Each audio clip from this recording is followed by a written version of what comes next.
Welcome to the Sales Influence Podcast, where we talk about finding the why and how people buy. I'm your host, Victor Antonio. Thank you for joining me. Thank you for lending me your ears. Today, I want to talk about what does a person or an individual want from a conversation? In the context of selling is what do they want from a sales conversation? Well, let me walk you through it. First, let's begin with the head. Let's make that an easy visual for you.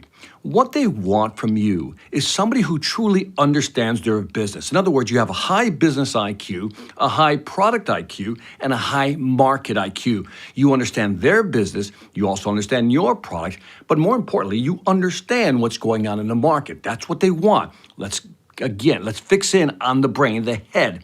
Second, let's move from the head over to the heart. This is where they want you to empathize with them. In other words, really understand what they're emotionally going through.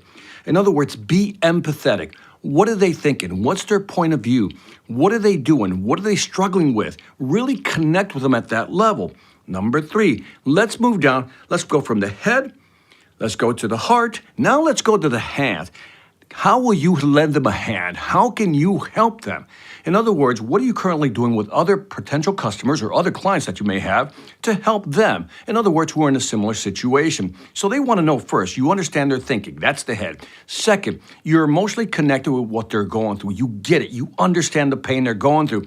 Hands, you can actually help them. You know what to do. You know how to execute.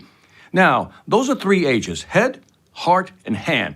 Here's the 4th H you want to avoid, and that is being a heel. And that is being narcissistic. In other words, you're more focused on what you want. You talk about yourself, your product, and you're focused on what you want, that you're not really looking at what they need. Too often, clients can detect this. When you're not focused in on them, they can feel it, they can sense it, they can think it, and they know what's going on. So keep in mind, very simple visual for you. Head in the game. Market IQ, business IQ, product IQ, be in the game.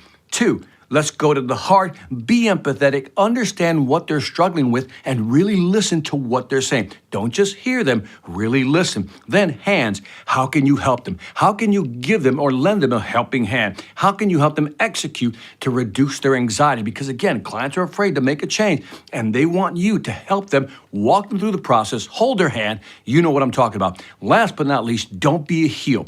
Don't listen to them, and focusing on yourself is never a good strategy. That's being narcissistic, where you're more focused on what you want to sell instead of how you can help the client. That's simple. Keep it physical in your head. Head is for thinking, heart is for listening, your hand is for doing, and never be a heel, because then you'll never close a deal. I think that rhymed. That was pretty cool. And that is it for the Sales Influence Podcast. Leave me some feedback on iTunes, Stitcher, YouTube, Pandora, Spotify, or wherever you find me. Also, if you haven't done so already, do me a favor. Go over to the salesvelocityacademy.com. Check out the new courses we have there. And I'm telling you, if you want to increase your velocity in selling, sell more faster, go to salesvelocityacademy.com.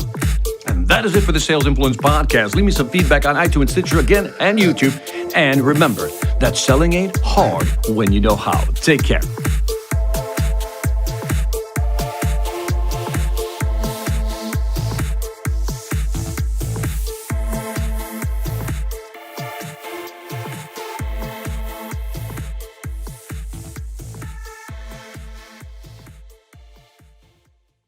Hi, I'm Victor Antonio. I'm an author, sales trainer, and keynote speaker.